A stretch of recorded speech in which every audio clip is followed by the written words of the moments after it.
Jai Hind Defense Aspirants. Welcome back to my YouTube channel SSP Success. Today we are going to cover an important topic that was in the news and it's about Russia's recognition of Taliban. It's very important for your upcoming SSP, AFSP in terms of GD, lecturate and international news. So let's get started. जो हमारा topic है वो क्या है? देखो recently हुआ क्या है। रशिया पहला नेशन बना जिसने ऑफिशियली रिकॉग्नाइज किया Taliban ruled Islamic emirate of Afghanistan को। रशिया ने मेंटेन किया डी फैक्टो एंगेजमेंट सिंस 2021 और अपनी एम्बेसी जो थी काबुल में वो फंक्शनल रखी। दूसरी कंट्रीज जैसे China, UAE, Iran, Turkey and Pakistan उन्होंने भी इनफॉर्मल टाइज रखे बट कोई फॉर्मल रिकॉग्निशन नहीं। थोड़ा सा हिस्टोरिकल ओवरव्यू जान लेते हैं और उसके बाद डिस्कस करेंगे कि रशिया ने तालिबान को क्यों रिकॉग्नाइज किया। देखो ऑरिजिन एंड राइज की बात करते हैं। 1994 से लेके 2001 फॉर्म हुआ 1994 में तालिबान कांधार में बाय मुल्ला मोहम्मद ओमर और दूसरे रिलीजियस स्टूडेंट्स के द्वारा। ये एमर्ज हो गया जब सोवियत ने विड्रॉ किया 1989 में अफगानिस्तान से और सिविल वॉर एंड इंस्टेबिलिटी के दौरान कंट्रोल किया गया 90% ऑफ अफगानिस्तान बाय 1996 और इस्टेब्लिश किया गया एक स्ट्रिक्ट इस्लामिक एमिरेट जो शरिया लॉ के द्वारा गवर्न किया गया। इंटरनेशनली आइसोलेटेड लेकिन वो रिकॉग्नाइज हुआ पाकिस्तान के द्वारा, सऊदी अरेबिया के द्वारा, यूएई के द्वारा। देन आउस्ट हुआ 2001 में जब यूएस लेड इन्वेशन देखने को मिला 9/11 अटैक के बाद, राइट। तो हम इंसर्जेंसी और रिटर्न की अगर हम बात करें, तालिबान ने 20 साल की इंसर्जेंसी लड़ी against NATO and Afghan government. US Taliban Doha agreement 2020 में हुआ जिसमें से यूएस विड्रॉ कर गया एंड नाटो फोर्सेस के साथ। तालिबान ने फिर से कंट्रोल लिया अफगानिस्तान के ऊपर बाय अगस्त 15 इन 2021 जिससे उन्होंने रीस्टैब्लिश किया इस्लामिक एमिरेट को। नाउ लेट्स डिस्कस रशिया ने तालिबान को रिकॉग्नाइज क्यों किया। सबसे पहली चीज़ सिक्योरिटी इंटरेस्ट। देखो अफगानिस्तान में एक टेररिस्ट ग्रुप है ISKP, Islamic state Khorasan province, जो रशिया के लिए सबसे बड़ा थ्रेट है। तालिबान चाहे पहले रशिया के साथ होस्टाइल रहे हो लेकिन अब उन्हें ये जो इस्लामिक स्टेट खोरासन प्रोविंस है उसके अगेंस्ट एक लेसर एविल माना जा रहा है। मतलब तालिबान को सपोर्ट करके रशिया ISKP को कंट्रोल करना चाहता है। दूसरा क्या है, स्ट्रैटेजिक या फिर हम कहें स्ट्रैटेजिक इन्फ्लुएंस सेंट्रल एशिया पे।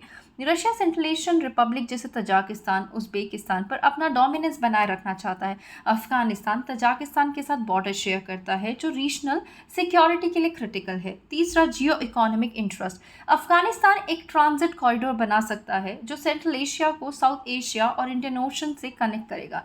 रशिया और उज़्बेकिस्तान मिलकर ट्रांस अफगान रेलवे प्रोजेक्ट बना रहे हैं जो ट्रेड रूट को बूस्ट करेंगे, राइट।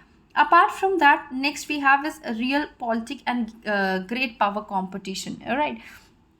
अभी अगर हम इसकी बात करें, ये जो आपका चाइना है, चाइना ने फेब 2024 में तालिबान की एम्बेसडर को एक्सेप्ट किया और ऑयल, कॉपर, लिथियम प्रोजेक्ट में इन्वेस्ट किया। रशिया चाहता है कि वो भी अफगानिस्तान में इकोनॉमिक और स्ट्रैटेजिक इन्फ्लुएंस बनाए रखे। Next we have is foreign policy messaging to the west. देखो ये मूव वेस्ट के अगेंस्ट एक सिग्नल है कि रशिया अब पोस्ट वेस्टर्न वर्ल्ड ऑर्डर में बिलीव करता है जहां नेशनल इंटरेस्ट आइडियोलॉजी से ऊपर है, right. Apart from that what we have domestic political and symbolic factor. दिसंबर 2024 में रशिया ने रिमूव किया तालिबान को अपने official list of terrorist organization से। रिकॉग्निशन से ये पता चलता है कि वो लीगली और डिप्लोमेटिक प्रिपेयर्ड हैं तालिबान को एक्सेप्ट करने के लिए, right. Apart from that what is the Jio political importance of Afghanistan. देखो जोग्राफिक क्रॉस रोड की बात करें, ये कनेक्ट करता है central, south and west Asia को। ये की है trans Afghan railway and trade corridor को लेके। It is the gateway to south Asia. Russia and China इसको देखते हैं बहुत इंपॉर्टेंट तरीके से for accessing markets like India and Pakistan. Strategic depth for Pakistan इसको देखा जाता है through the prism of strategic backyard जिसमें काबुल, इस्लामाबाद के डायनामिक्स को इन्फ्लुएंस किया जाता है। If you talk about natural resources $1 trillion estimate किए जा रहे हैं जो अभी तक एक्सप्लोर ही नहीं किए गए अफगानिस्तान में। For example lithium, copper, fuel, Chinese and Russian interest are also there. Counter terrorism relevance जो बेस है ISKP का, तो वो सही कहीं ना कहीं डायरेक्टली अफेक्ट करेगा। Influence in Islamic world. Taliban का जो डी फैक्टो पावर है वो आइडियोलॉजिकल रिपल क्रिएट कर रहा है from West Asia to South East Asia. Next we have is a water politics. Kabul river और अमू दरिया ये ट्रांस बाउंड्री रिवर है which is very critical to Pakistan, Iran and central Asia. Right. Apart from that, India के recent engagement की बात करते हैं तालिबान के साथ। देखो, strategic back channel diplomacy, India ने मेंटेन किए हैं informal contacts with Taliban through back channel in Doha since 2021, right. Second is, हमने अपनी एम्बेसी फिर से खोली है काबुल में। जून 2022 में इंडिया ने एक टेक्निकल टीम काबुल भेजी जो ह्यूमैनिटेरियन एड और इंटेलिजेंस कोऑर्डिनेशन करती है। ह्यूमैनिटेरियन असिस्टेंस, इंडिया ने अफगानिस्तान को 47,000 metric ton wheat, 5 lakh covid vaccine और इसेंशियल मेडिसिन दिए यूएन के थ्रू, ताकि डायरेक्ट रिकॉग्निशन ना हो। Security coordination after ISKP threat. अभी देखो, ISKP के थ्रेट्स के बाद इंडिया ने SCO और मॉस्को फॉर्मेट मीटिंग में इनडायरेक्ट कोऑर्डिनेशन किया। तालिबान के जेस्चर, अप्रैल 2022 में तालिबान ने पहलगाम अटैक पर कंडेम किया, जो एक पॉजिटिव सिग्नल था, लेकिन इंडिया अभी भी कॉशियस होकर चल रहा है, राइट।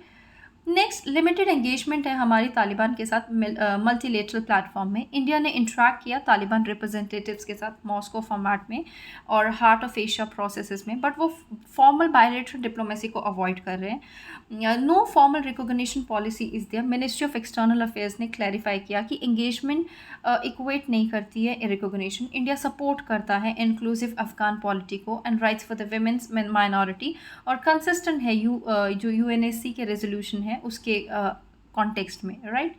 चैलेंजेस एंड अपॉर्चुनिटीज़ की बात करते हैं। If you talk about challenges, देखो, टेरर रिस्क एक्सकेलेशन का चांसेस है, because ISKP and anti India group Afghanistan से ऑपरेट कर सकते हैं। Loss of influence, Russia and China aggressively influence बना रहे हैं। इंडिया की कॉशियस अप्रोच से गैप बन रहा है। Human right concern is also there. देखो, तालिबान का वुमेन और माइनॉरिटीज़ के साथ बिहेवियर अभी भी बहुत प्रॉब्लमैटिक है। Next is connectivity problem. Pakistan land route block करता है, इसलिए अफगानिस्तान तक डायरेक्ट एक्सेस ही नहीं है। Let's talk about the opportunities that we can have it in the future with Taliban. देखो, रीजनल फोरम्स SCO ब्रिक्स के थ्रू तालिबान पर इनडायरेक्ट प्रेशर और इन्फ्लुएंस बनाया जा सकता है। अफगान की जो पब्लिक गुडविल है, इंडिया की ह्यूमैनिटेरियन एड और स्कॉलरशिप अभी भी अफगान पब्लिक को पसंद है। क्वाइट एंगेजमेंट, दोहा के थ्रू इनफॉर्मल कम्युनिकेशन मेंटेन करके ग्राउंड रियलिटी समझना is very important for India. Way forward की बात कर लेते हैं। देखो, if you talk about way forward, what needs to be done? Calibrated engagement, limited diplomatic presence हो बिना फुल रिकॉग्निशन के, people centric approach, aid, scholarship और मेडिकल सपोर्ट कंटिन्यू रखना चाहिए। Regional partnership, Iran, Uzbekistan, Russia के साथ मिलकर Afghanistan policy बनानी चाहिए। Security measure should be there. Kashmir और पंजाब सेक्टर्स में इंटेलिजेंस और बॉर्डर सिक्योरिटी स्ट्रेंथन करना बहुत ज़रूरी है। Now let's conclude this topic. देखो, रशिया का तालिबान को रिकॉग्नाइज करना एक गेम चेंजिंग स्टेप है। इसका इम्पैक्ट अफगानिस्तान के फ्यूचर, सेंट्रल एशिया की स्टेबिलिटी और इंडिया के फॉरेन पॉलिसी डिसीजन पर पड़ेगा। इंडिया को अपने इंटरेस्ट प्रोटेक्ट करते हुए कॉशियस और स्ट्रैटेजिक अप्रोच अपनानी होगी। आपको क्या लगता है कि इंडिया को तालिबान को रिकॉग्नाइज करना चाहिए या अभी भी वेट करना चाहिए? आप अपने ओपिनियंस को कमेंट में ज़रूर बताइए। अगर आपको वीडियो पसंद आई हो तो वीडियो को लाइक कीजिए, शेयर कीजिए, सब्सक्राइब कीजिए SSP सक्सेस को, right. So guys, that's all. Thank you everyone.